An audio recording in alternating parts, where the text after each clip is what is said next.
ouvinte, espectador do programa Gente que Fala, boa tarde, seja bem-vindo, 12:01, eu sou o Mauro Friesman, nós estamos no ar na Rádio Trianon, AM 740 de São Paulo, e pela Rádio Universal, AM 810 de Santos. Você nos vê pelas redes sociais, no Instagram e no Facebook. Inscreva-se no nosso canal no YouTube, ouça os nossos podcasts disponíveis no nosso blog, o gentequefala.com.br. Interaja com a gente pelo WhatsApp, 973350038 é o número do WhatsApp, e interaja com a gente também pelas redes sociais, marcando a hashtag Programa Gente que Fala. Hoje é quinta-feira, mais uma edição do Gente do MPD que Fala. É uma parceria nossa com o movimento do Ministério Público Democrático e o apoio da Câmara Brasileira de Diagnóstico Laboratorial. Eu apresento os nossos convidados de hoje para as nossas análises, para os nossos debates.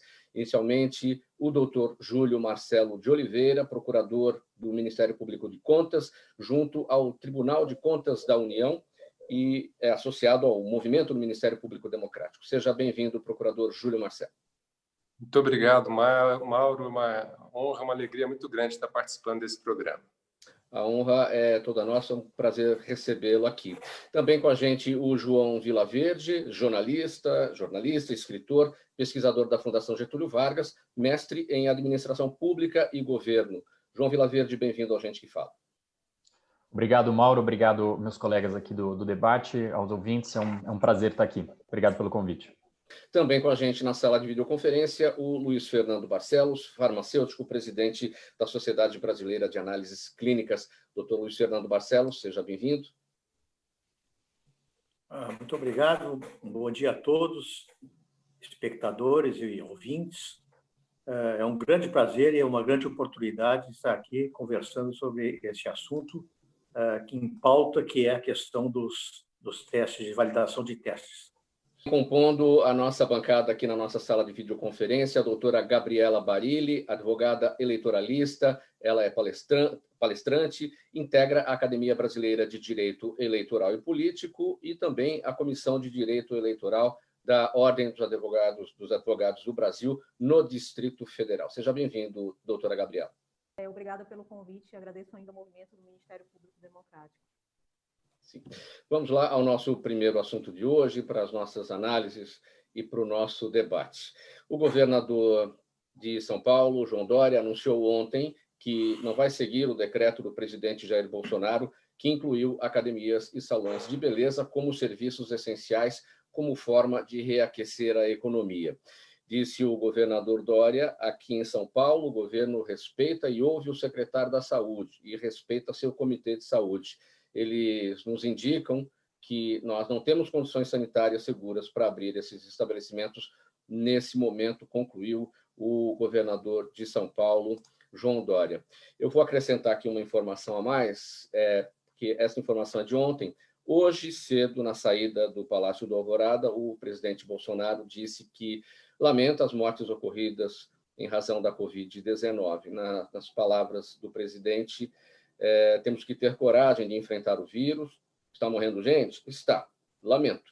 Mas vai morrer muito, muito, muito mais se a economia continuar sendo destroçada por essas medidas, afirmou o presidente Jair Bolsonaro hoje de manhã na saída do Palácio Alvorada, em Brasília. Eu começo com o procurador, Júlio Marcelo. Existe uma dicotomia entre saúde e economia ou uma falsa dicotomia?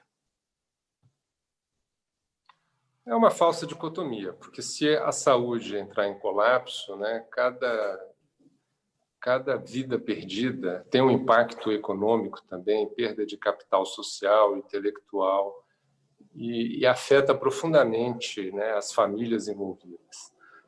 Todo mundo está sofrendo com a pandemia e está todo mundo preocupado com a economia também, mas as nações, a grande maioria esmagadora delas, onde há líderes responsáveis, estão colocando a questão da saúde em primeiro lugar e a questão da economia como uma questão importante que tem que ser observada, mas que vem em segundo lugar, uma questão subjacente à questão da defesa da vida, da proteção da saúde das populações. Todo mundo está sofrendo recessão.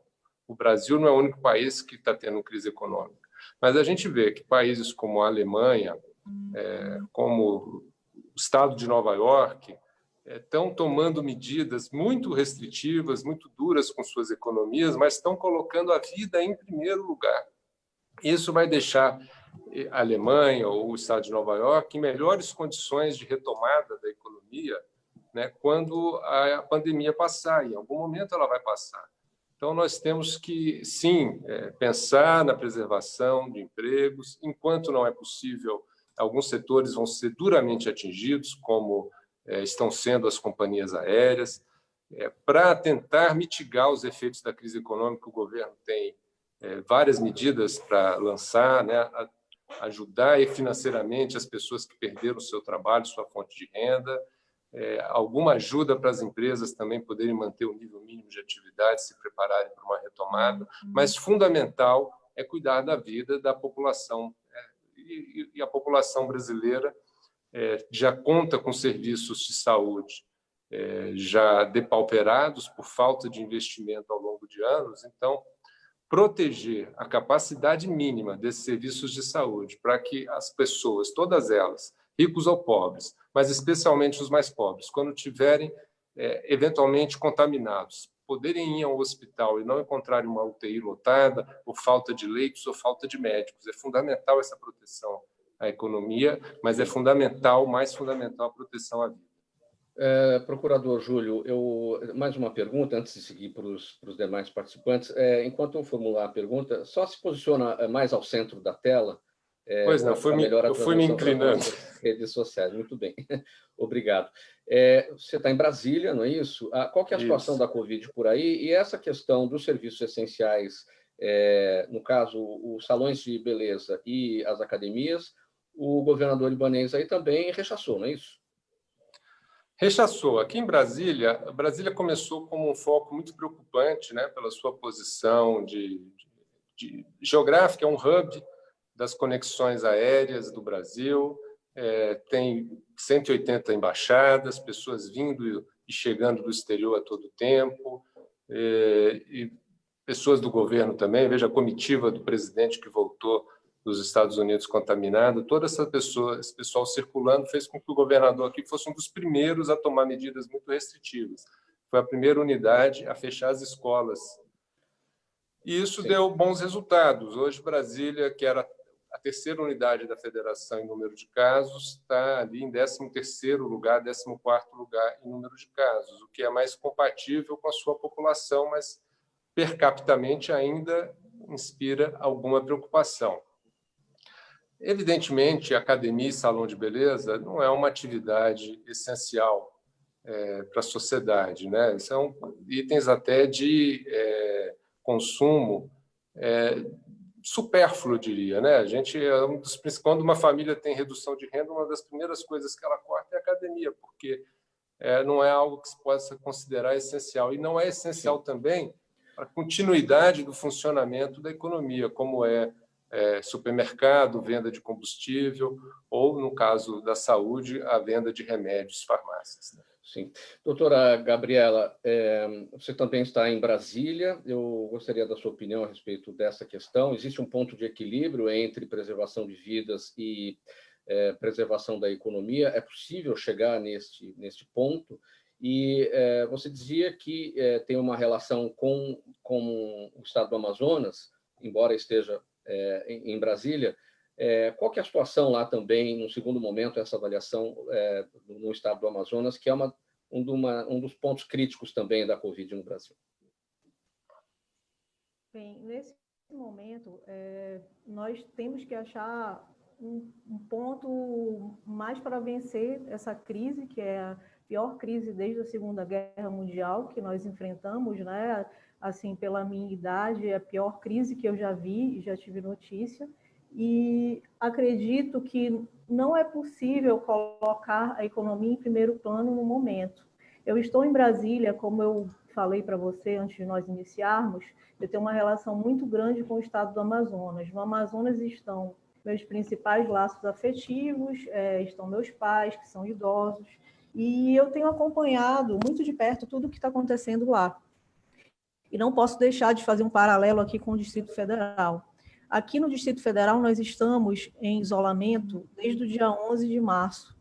Em Manaus, ainda nem havia chegado a Covid lá nessa data. A Covid demorou a chegar em Manaus, dado o isolamento da região, diferentemente aqui do DF, como muito bem abordou o procurador, lá nós temos um ponto de acesso com os outros estados, que é o Aeroporto Internacional Eduardo Gomes.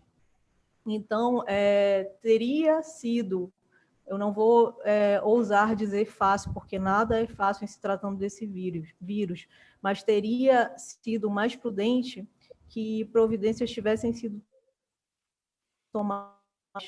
Mas eu percebo que houve uma certa inércia e, enfim, o vírus demorou a chegar no Amazonas, mas quando chegou se alastrou de uma forma devastadora.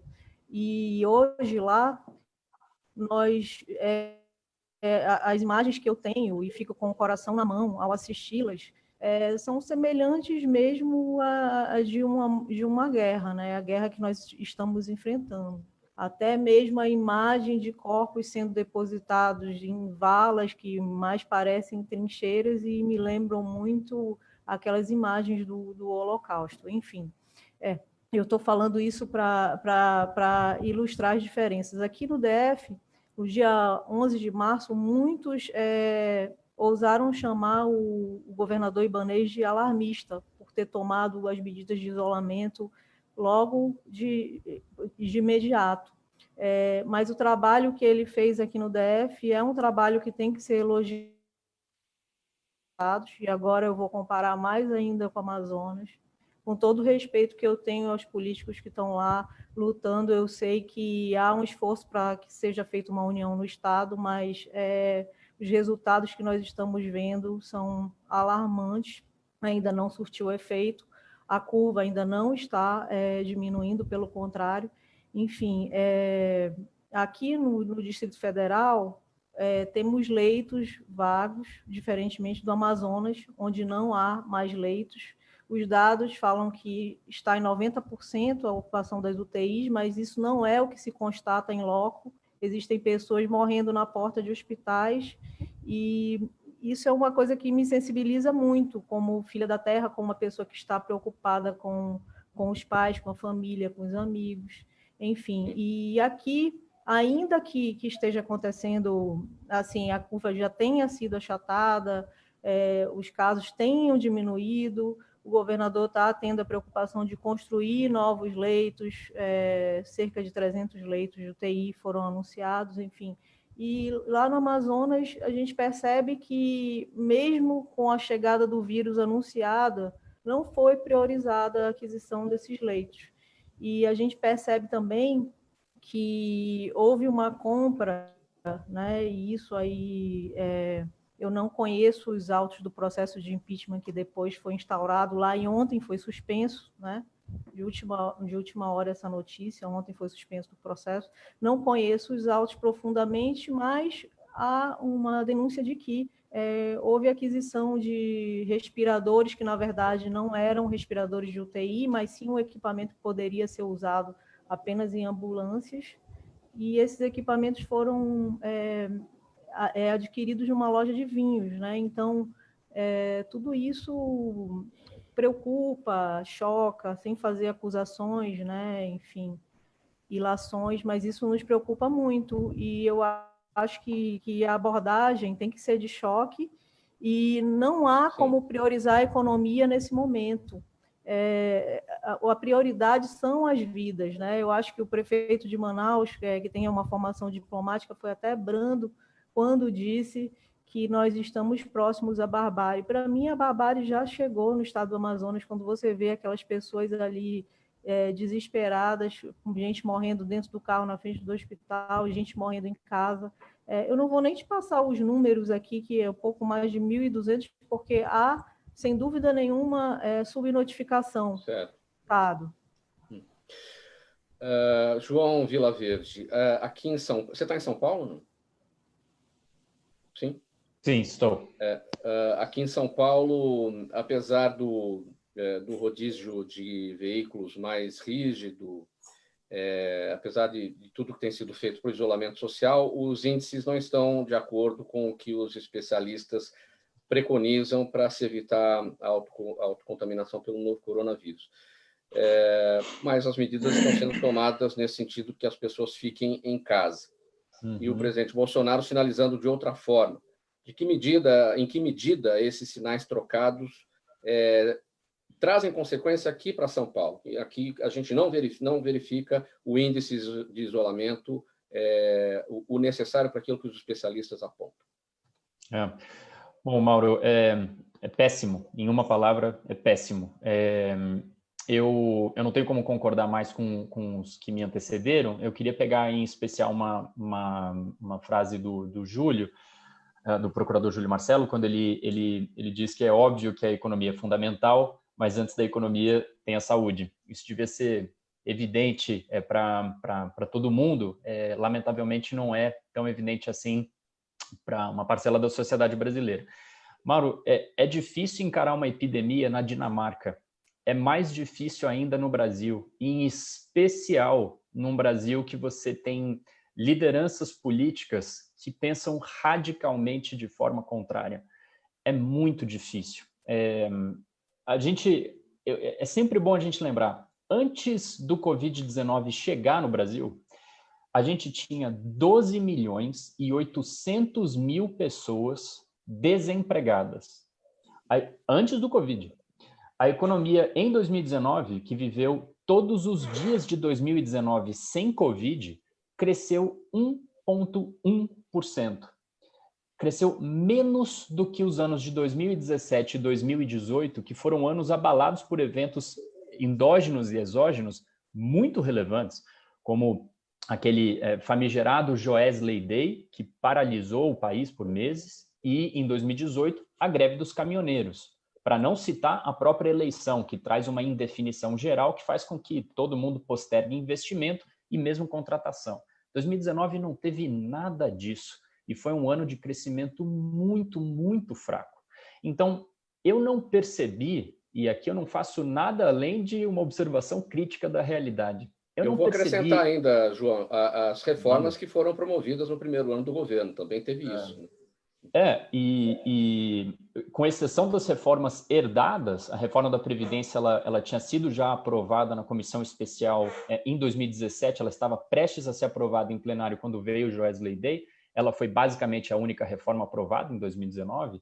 Com exceção do que foi herdado, a gente não viu sequer propostas. Qual que é a proposta do governo federal para a reforma administrativa? Nós não sabemos. Qual que é a proposta do governo federal para a reforma tributária? Nós não sabemos. E com exceção da privatização da Eletrobras, também herdada do governo anterior, quais são as outras propostas de privatizações do governo federal? Nós não sabemos.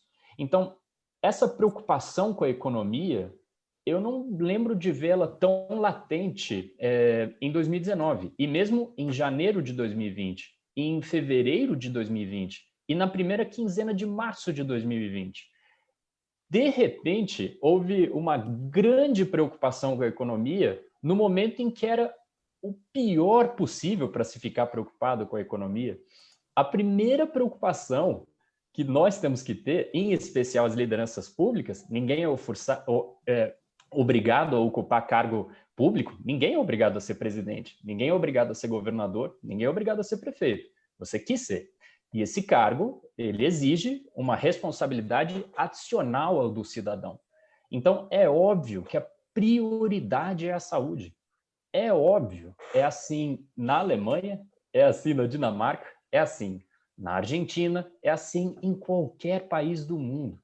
Então, quando você tem um presidente dizendo uma coisa e o governador do seu estado, qualquer que seja o seu estado, dizendo outra, é muito difícil você encarar essa pandemia, que é um evento que acontece aparentemente de 100 em 100 anos.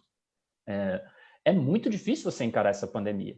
Ainda mais levando em consideração, e eu encerro aqui, mano, levando em consideração que o nível médio educacional do povo brasileiro é muito baixo.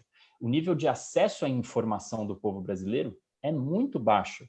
Então, as pessoas ficam desbaratadas, elas não sabem bem em quem confiar, o que é verdade e o que é mentira. E na hora em que você tem um governante que ainda fala para milhões de pessoas dizer que é uma gripezinha e que se pega somente idoso, por que as crianças não vão para a escola?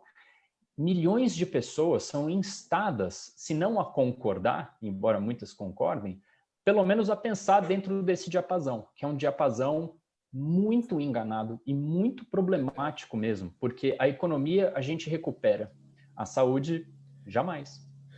Luiz Fernando Barcelos, o que a gente já falou até aqui, sinais trocados entre autoridades, de que maneira isso chega na sociedade. E como é que chega na sociedade, por exemplo, vou pegar um gancho aqui da doutora Gabriela, a compra de respiradores pelo poder público que não servem para UTI, servem para ambulância. Como é que acontece isso? O que a sociedade vai dizer lá em casa? Eu acho que a sociedade tem tudo para achar o pior possível, né? Porque isso é absoluta falta de competência técnica ou privilégio comercial nessas compras, porque não é possível que se possa comprar dessa maneira tão errada.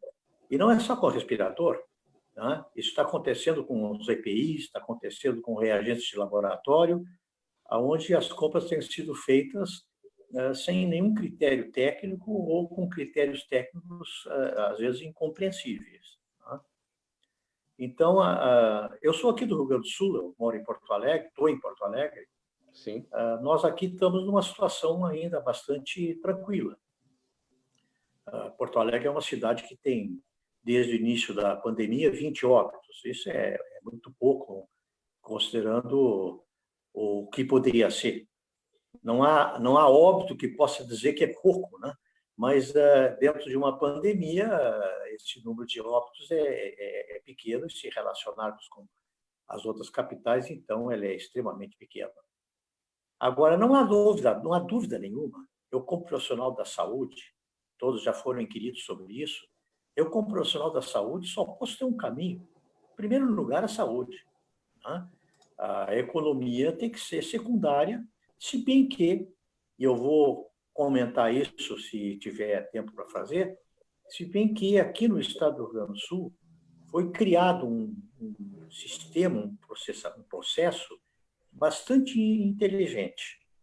Qual seja, desde o início lá de março, foi contratada a Universidade Federal de Pelotas para fazer um estudo sobre a pandemia, e ela identificou as rotas com que os vírus andaram aqui no estado, identificou o número de pessoas infectadas, o número de óbitos em cada município, e principalmente identificou a capacidade de resposta médico-hospitalar à doença. E dividiu o estado em 20 regiões, considerando esses indicadores. E atribuiu para cada uma dessas regiões uma bandeira.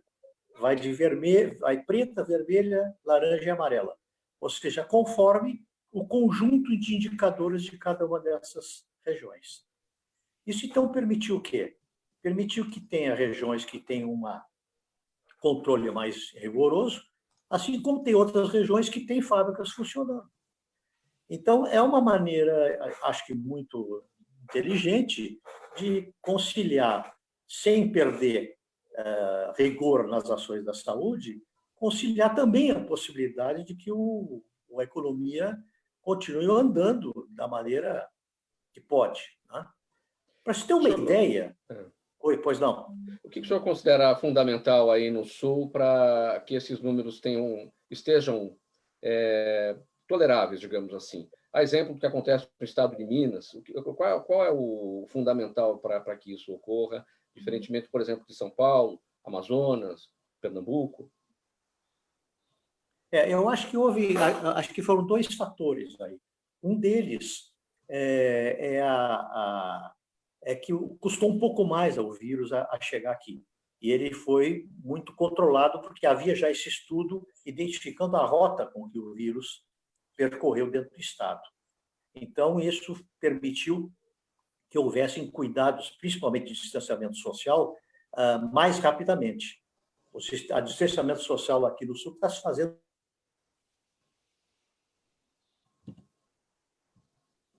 Algum problema com o áudio do Luiz Fernando Barcelos? Está ouvindo, Luiz Fernando? Travou a imagem dele, travou a transmissão, mas vamos seguindo aqui com o programa Gente que Fala de hoje, parceria com o Movimento do Ministério Público Democrático e o apoio da Câmara Brasileira de Diagnóstico Laboratorial. Eu vou passar aqui para o próximo tema.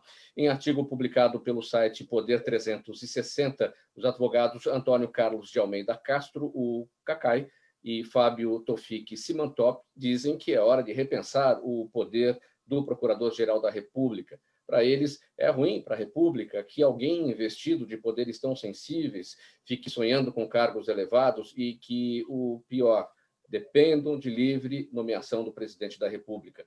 De acordo com o artigo publicado no Poder 360, um ponto relevante é que nem o Supremo Tribunal Federal, nenhum dos seus ministros, pode abrir processo criminal por crime comum contra o presidente da República se o procurador-geral não quiser. Como é que, procurador Júlio, a gente deve tratar essa questão a partir de agora, em relação ao procurador-geral da República? Mandato, como é que isso deve ser definido e escolhido de que maneira? Não indicação do presidente?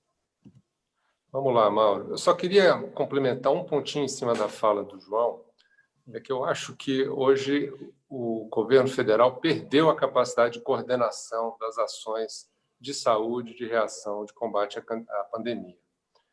Já há uma quebra, né, do relacionamento de confiança entre o Ministério da Saúde e os governadores e as secretarias de saúde. Veja que eles não conseguem estabelecer uma estratégia comum. E eu acho que vai ser assim daqui para frente. Os governadores vão estar basicamente sozinhos ou com muito pouco apoio do governo federal no enfrentamento da pandemia.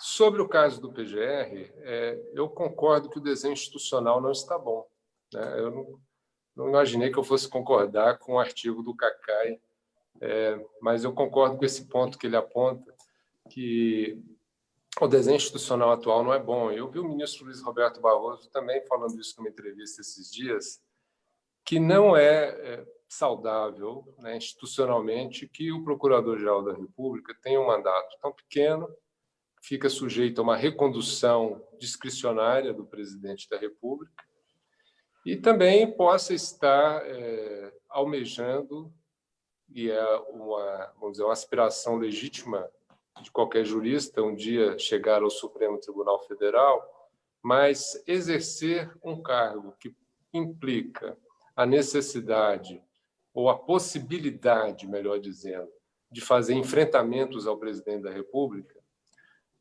ao mesmo tempo em que possa estar almejando chegar ao Supremo ou ser reconduzido, né? São duas situações que dependem da discricionariedade total do presidente da República.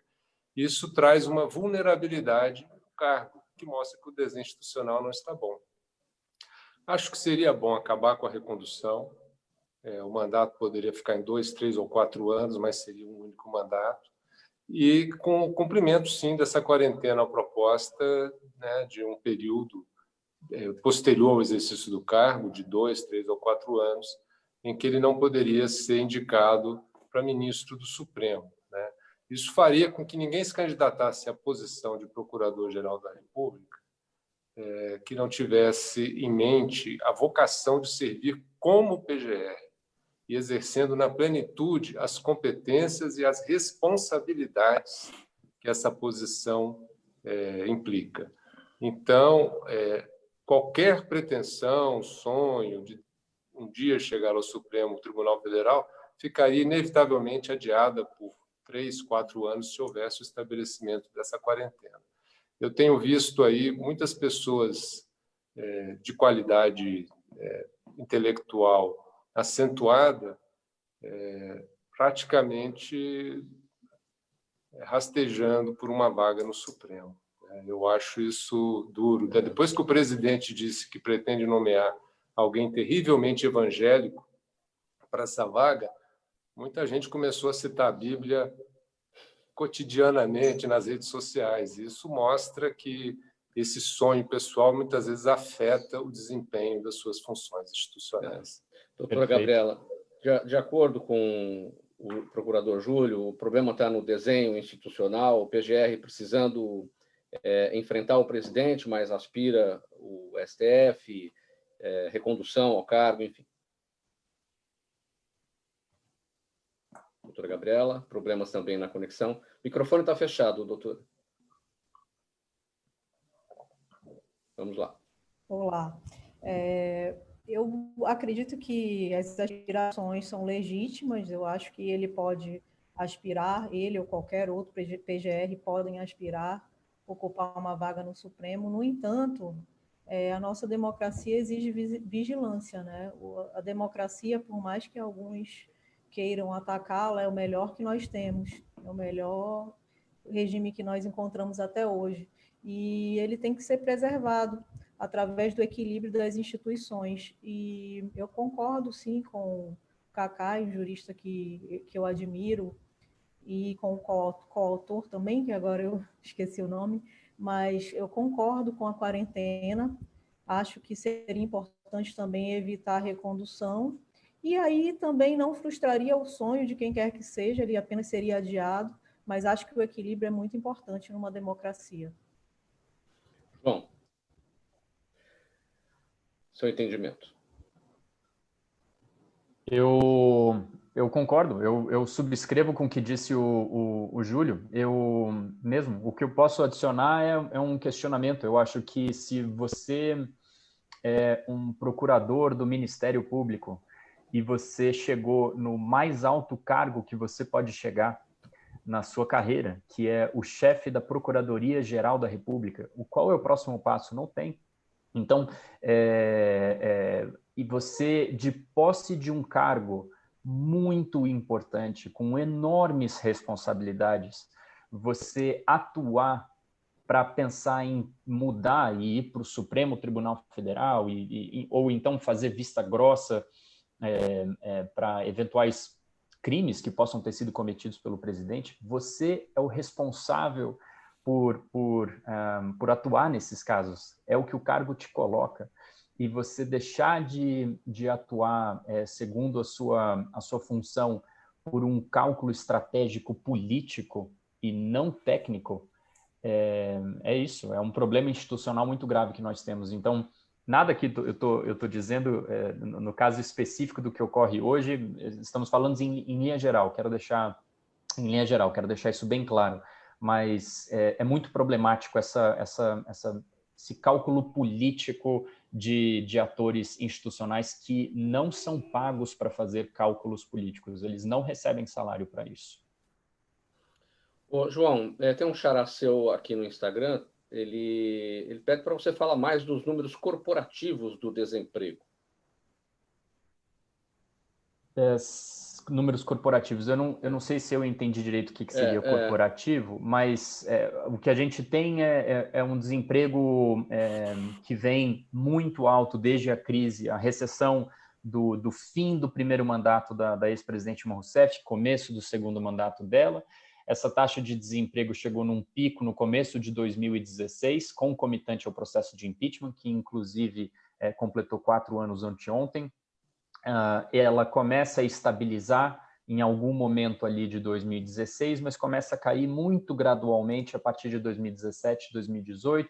Estava em queda muito gradual, o que é muito problemático. A nossa taxa de desemprego natural é estimada em 7%, é um conceito econômico, cada país tem o seu, quer dizer que abaixo dessa taxa natural de desemprego a gente teria um nível de ocupação que pressionaria a inflação. É uma conta difícil de fazer, mas a maior parte dos analistas estima que a taxa natural de desemprego do Brasil estaria ali por volta de 7%, 7,5%. Nós estávamos com quase 13%. Então, tinha estou falando de milhões de trabalhadores que estavam desempregados e que não tinham razão de estar desempregados. Então, essa era a fotografia do Brasil antes da pandemia. E me preocupa, falando como analista, mas principalmente como cidadão brasileiro, que, dada a nossa baixíssima educação política e o nosso profundo desconhecimento histórico, daqui a alguns meses a gente tenha muita gente repetindo que estava tudo indo muito bem, mas aí veio a pandemia. E isso é 100% falso. Luiz Fernando Barcelos, vou voltar naquela discussão anterior do PGR. Eu só tinha feito aqui esse parênteses para o João falar ainda sobre a questão do desemprego. É hora de repensar o poder do procurador? Como? Eu não entendi a pergunta. É hora de repensar o poder do Procurador-Geral da República, Luiz Fernando? Está ouvindo? Está chegando. Eu estou ouvindo. Você consegue me ouvir? Sim. Como é que está a sua conexão? Não, eu acho que todo o poder tem que ser compartilhado, né? O poder absoluto nunca deu certo em nenhum lugar do mundo, em nenhum momento da história. E embora não seja da minha área, eu, como cidadão almejo que cada vez mais os cargos públicos sejam assumidos por escolhas da sociedade, não por escolhas pessoais, né? Nós temos algumas coisas aqui no Brasil que são... eu, como cidadão, fico muito envergonhado quando se fala assim, os ministros do Supremo do Lula, ou do Temer, ou da Dilma, quer dizer, porque foram indicados por eles. Isso eu acho é lamentável para a nossa sociedade. É quase hilário, por exemplo, que a gente tem um Tribunal de Contas que vai controlar o Executivo e indicado pelo Executivo. Então, essas coisas eu acho que, embora não seja da área jurídica, eu acho que tem que tudo ser muito repensado, né? Bom, muito bem. Eu vou entrar aqui no seu tema, Luiz Fernando, que é o seguinte: uma iniciativa inédita e conjunta entre as entidades do segmento de diagnóstico promete utilizar a estrutura laboratorial com atendimento hospitalar para avaliação de kits de diagnóstico para o combate à Covid-19. Entre as entidades estão a Câmara Brasileira de Diagnóstico Laboratorial, a Associação Brasileira de Medicina Diagnóstica, a Sociedade Brasileira de Análises Clínicas e a Sociedade Brasileira de Patologia Clínica e Medicina Laboratorial. E a ação pretende servir de referência aos mercados público e privado sobre o desempenho dos kits disponíveis registrados junto à Anvisa. O que representa essa iniciativa, Luiz Fernando? Olha, isso aí aconteceu o seguinte: quando essa infecção começou a surgir no Brasil, ou não surgiu no mundo todo, ela começou no fim do ano passado, né? Tanto que a doença tomou o nome de 19, né? Covid-19, porque foi o coronavírus do ano de 2019, entrou bem no fim do ano e foi, na verdade, explodir no mundo inteiro a partir desse primeiro trimestre desse ano. Na verdade, o coronavírus, ela é a 7ª versão já de coronavírus, mas cada um deles, quando surge, ele é novo, né? Ele é novo e muitas coisas precisam ser aprendidas com ele, né? E com a doença. Então, quando isso chegou ao Brasil, a maior dificuldade que se teve na área diagnóstica era ter kits e ter laboratórios preparados para poder atender a quantidade, a demanda, que é muito grande dessa doença. Por quê? Porque, embora seja uma doença cuja a letalidade, embora fique em números absolutos muito grande, ela percentualmente não é uma letalidade muito grande, mas a morbidade é muito grande, ou seja, tem uma capacidade de infecção muito rápida. E é por isso que o distanciamento social ele tem um efeito bastante positivo. Só para ter uma ideia, porque às vezes os números falam mais do que as palavras, uma pessoa sem distanciamento social, durante um mês é capaz de infectar 406 pessoas, considerando as que ela infecta e as pessoas que ela infectou, infectando outros. Então, a cada mês, cada pessoa é capaz de transmitir 406 pessoas. Se nós tivermos um distanciamento social de 50%, essa transmissão passa a ser para 15 pessoas. É o número 406 contra o número 15. O que isso quer dizer?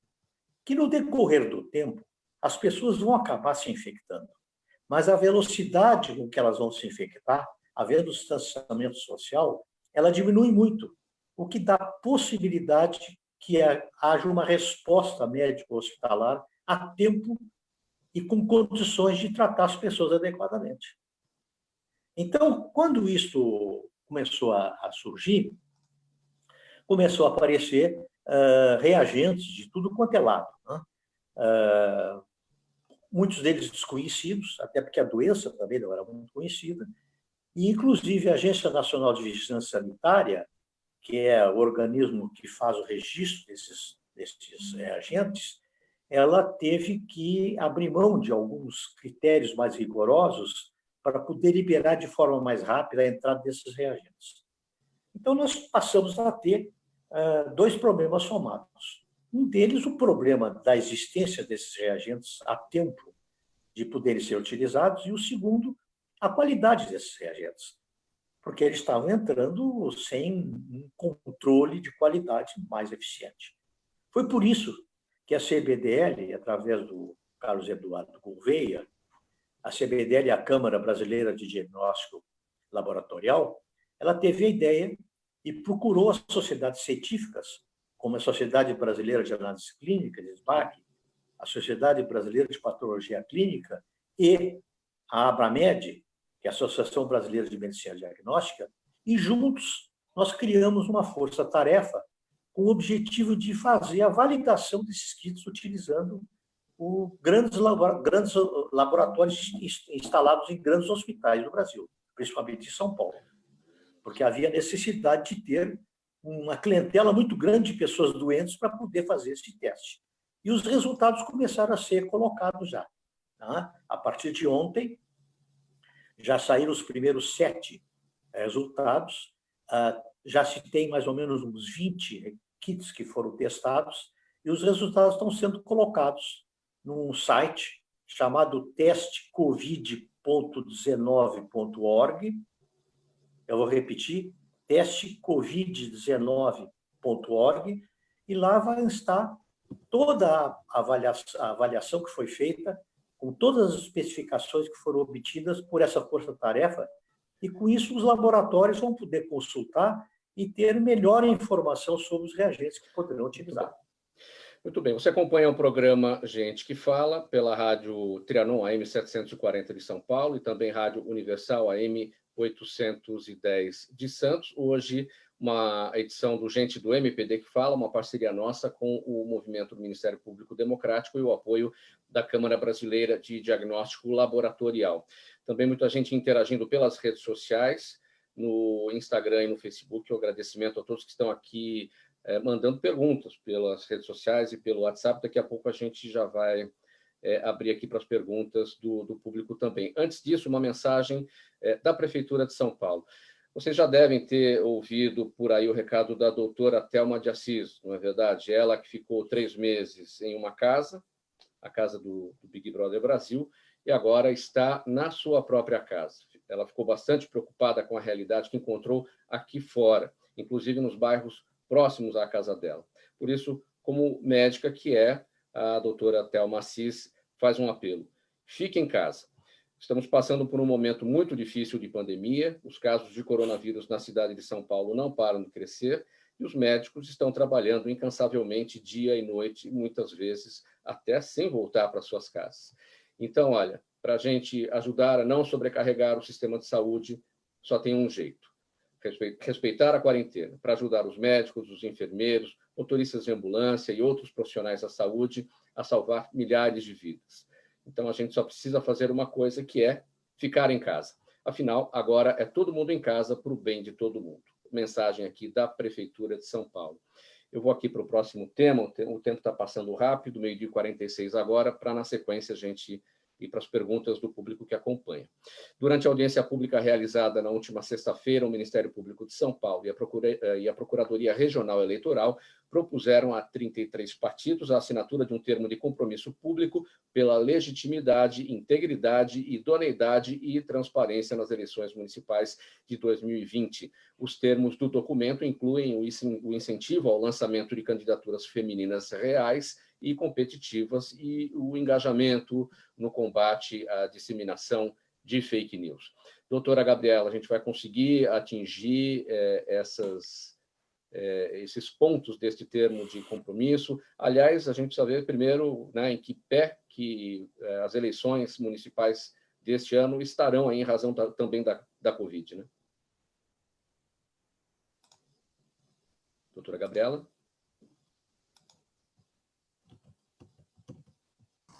Primeiramente, vamos às eleições. Sim. O ministro Luiz Roberto Barroso, presidente eleito do TSE, se manifestou recentemente quanto à possibilidade de adiamento, embora isso não seja a vontade dele, não seja a vontade dos operadores do direito que atuam na área, né? Nós sabemos que a democracia é algo que nós temos que buscar preservar e tem muitos oportunistas aí querendo surfar na onda do Covid-19 para tentar prorrogar seus mandatos, já cientes de que não vão se reeleger, tentando tirar proveito da situação. O que, é claro, a prorrogação de mandatos dependeria aí de uma PEC, portanto, estaria aí sujeito a uma iniciativa do Congresso Nacional, e que todos nós esperamos que não ocorra, né? Essa é a posição do ministro, que ele já divulgou publicamente, é a minha posição pessoal. Espero que as eleições ocorram, é claro, desde que hajam condições sanitárias e de saúde para que essas eleições se realizem, né? Enfim, o ministro já anunciou que em junho apresentará o seu posicionamento acerca do adiamento ou não das eleições. Isso porque existe aí uma série de fatores, como, por exemplo, a preparação das urnas eletrônicas, né, que exige aí peças para reparar as urnas, limpeza de urna eletrônica e uma série de questões operacionais que precisam ser feitas antes do pleito.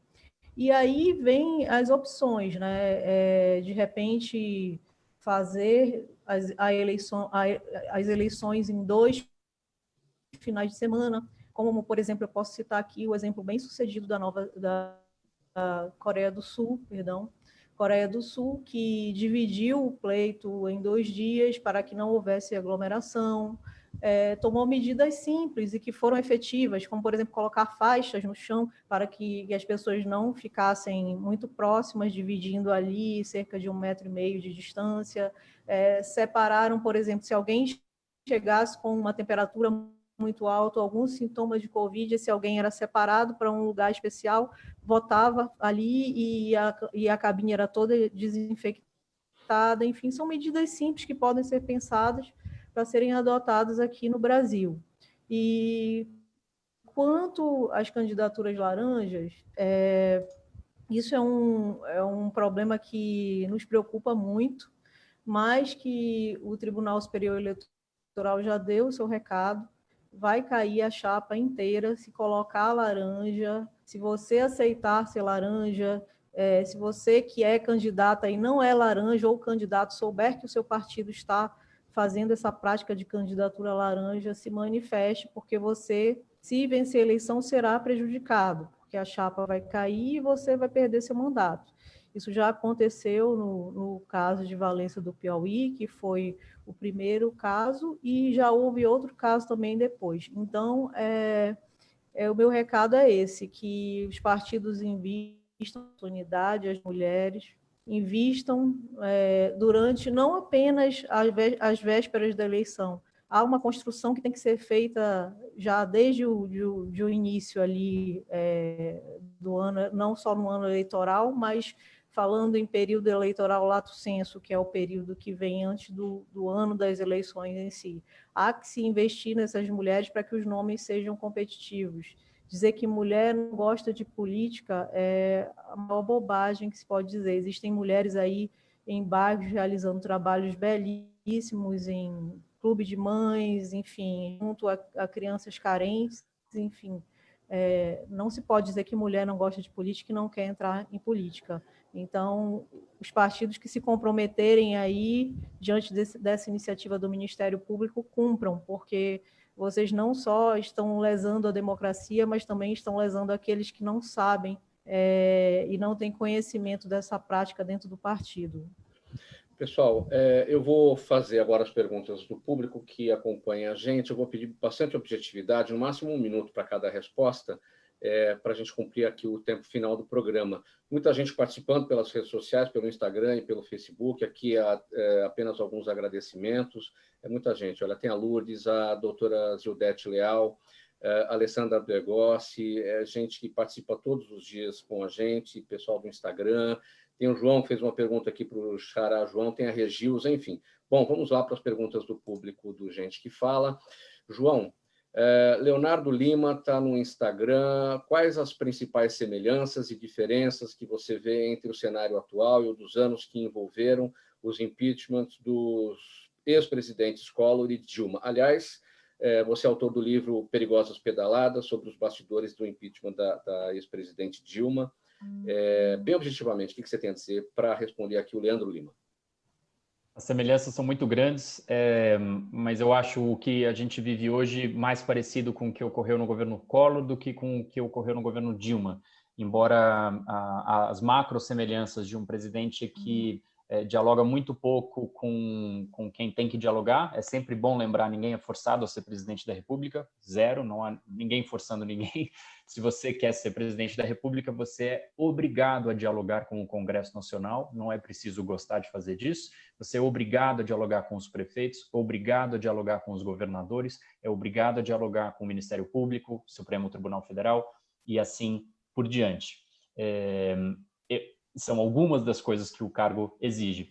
Esses dois que foram citados na pergunta, acho que foi Leonardo quem fez, eram presidentes que tinham, embora muito diferentes, mas eles tinham isso de forma muito semelhante com o que ocorre agora. Mas eu acho que o que ocorre agora, e 20 segundos para concluir, é mais parecido com o Collor do que com a Dilma, porque o Collor também foi eleito por um partido de aluguel, ele abre 89 sem qualquer filiação partidária, ele se filia a um partido de aluguel, literalmente, o PRN, como o Bolsonaro. Em 2018, no começo do ano, ele nem partido tinha, ele aluga o PSL para poder competir. Ele faz ele se desenha, se apresenta para o eleitorado como o que vai varrer a corrupção e ele sozinho vai acabar com a corrupção no país, e na hora que a corrupção no país for terminada, tudo vai melhorar. Em 89 eram os corruptos e os marajás, em 2018, novamente os corruptos, é mais parecido também. Assume e não compreende o presidencialismo de coalizão, entra em conflito total e tem uma crise fundamental no governo Collor envolvendo a família. Parece bastante com o que ocorre agora. Muito bem. Silvio, de Santo André, pergunta para você, Júlio. Santo André, aqui no ABC Paulista, você que é de Brasília, por que o Ministério Público do Distrito Federal considera o Grupo 300 do Brasil uma milícia armada e pede à Justiça a retirada de seu acampamento da esplanada dos ministérios? O Silvio de Santo André. Júlio, procurador Júlio. Olha, eu não sei. Eu acho que devia considerar sim, né? Se há a presença manifesta de armas ali, como parece que a coordenadora do movimento disse, de público, isso deveria motivar uma fiscalização, né, da Polícia do Distrito Federal para ver o que significa a presença daquelas armas ali. Eles têm porte de armas, pessoas têm porte de armas, estão autorizadas a portar armas em lugares públicos, porque se não tem, elas estão cometendo crime. Então, isso precisa sim ser objeto de atenção do MP, do Distrito Federal, do governador, né, da sua polícia. Isso pode colocar em risco a vida de outras pessoas, e principalmente num ambiente de polarização como esse, em que algumas vezes a gente vê pessoas perdendo o controle das emoções e partindo para vias de fato. E se quem parte para vias de fato tem uma arma à disposição, muitas vezes vai poder atentar contra a vida das pessoas. Isso é muito perigoso. Juliana Guacelli está no Facebook e pergunta para a doutora Gabriela: as fake news são hoje o maior desafio a ser resolvido na luta contra a manipulação nas eleições? Bem objetivamente, doutora Gabriela. As fake news elas existem já há muito tempo, são um dos maiores desafios, como também o Caixa 2 e as candidaturas laranjas, né? Vamos ver essas que são as maiores eleições da República. Objetivamente também eu quero apontar as deepfakes, que são os filmes, né, que mostram pessoas fazendo coisas e dizendo coisas que elas não fizeram e nem disseram. E fiquem atentos também, não caiam na deepfake e não compartilhem fake news. A Carla está aqui no bairro de Santana, Júlio Barcelos Santana, aqui na região norte de São Paulo. Ela pergunta até que ponto um governo ou um ministério pode tentar impor o uso de um medicamento não recomendado por autoridades médicas. Evidentemente, ela se refere à cloroquina, hidroxicloroquina. Bem objetivamente, Luiz. Pois eu acho que não, de maneira nenhuma, né? Todo medicamento só pode ser recomendado a partir de experimentos científicos, testagens e sucesso comprovado, né? Hoje, no mundo inteiro, estão sendo testados vários medicamentos, quase todos já existentes para outras patologias e que estão sendo testados para essa patologia, né? Agora, nenhum deles até agora apareceu com um sucesso que seja assim tão alentador. Aparentemente, o Remdesivir parece ser o medicamento que tem maior condições. Agora, a hidrocloroquina tem efeitos colaterais muito importantes. Então, utilizar sem uma base científica é extremamente perigoso. Muito bem, minha gente. Chegamos ao final dessa edição do programa Gente que Fala. Não temos mais tempo aqui para as despedidas de cada um, mas o agradecimento a todos pela gentileza de atender a gente, atender a nossa produção. Hoje, o Gente do MPD que Fala, uma parceria nossa com o movimento do Ministério Público Democrático e o apoio da Câmara Brasileira de Diagnóstico Laboratorial. Na mesa de som da Rádio Trianon, o Sérgio Souza, que também é o gerente técnico da emissora, apresentação minha, Mauro Friesman, pauta e redação Pedro Schiavon, a diretora de produção é a Zenilda Salvato, no apoio técnico aqui na nossa sala de videoconferência, o jornalista Ricardo Godoy, a direção geral do Gente que Fala, do jornalista Fausto Camunha, e do outro lado, você, ouvinte, espectador, a razão da nossa presença aqui todos os dias. Muito obrigado pela audiência, pela participação nas redes sociais. Tchau, até amanhã.